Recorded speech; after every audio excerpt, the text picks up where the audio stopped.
Don't let the blue screen of death get you down. I will show you how to fix this problem step by step.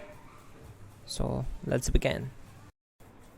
Now click on Advanced Options, then select Troubleshoot, select Advanced Options, and then select Command Prompt. It will open Command Prompt window. Type chkdsk/f/r:" and hit enter to execute the command. Now wait for some time to complete the process. Once done, move to the next step. Type C:" and hit enter to execute the command. Type cd space C:/ and hit enter to execute the command. Type in cd space Windows and press enter. Now type cd system32 and hit enter.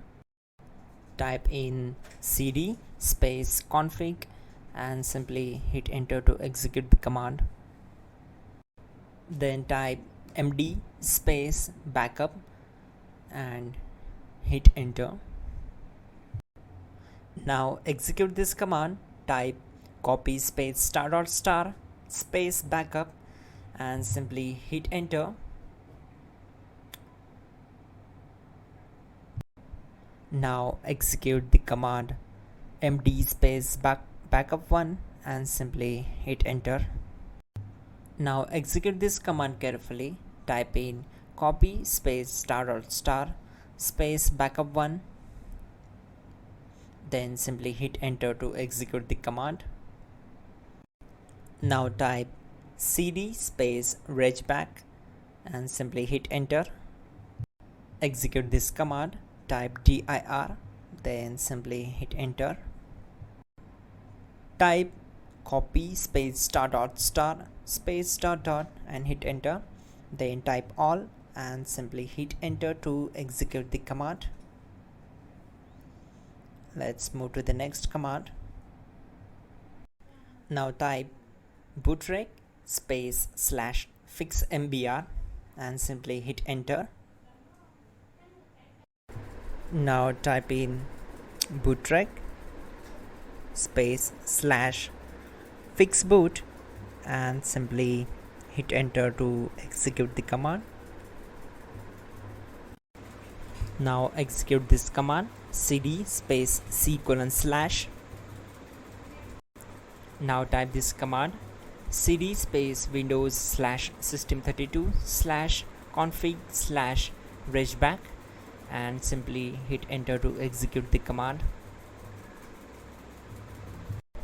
Now type this command bcd edit space /exports space C:/ bcd backup, then hit enter.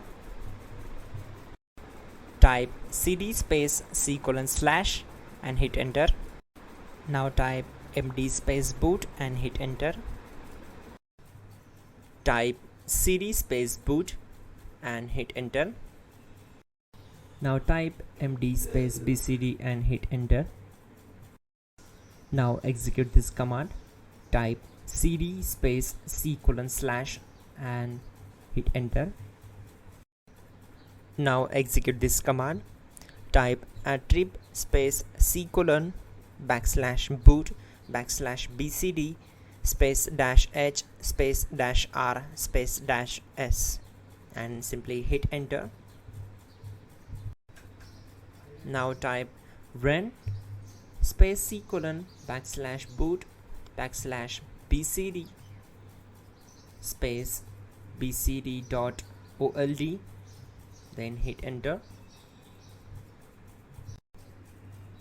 Type bootrec space /rebuild bcd and hit enter. Type exit and simply hit enter. Now click on continue. It will restart your system. So that's it guys, your problem is solved and you're good to go.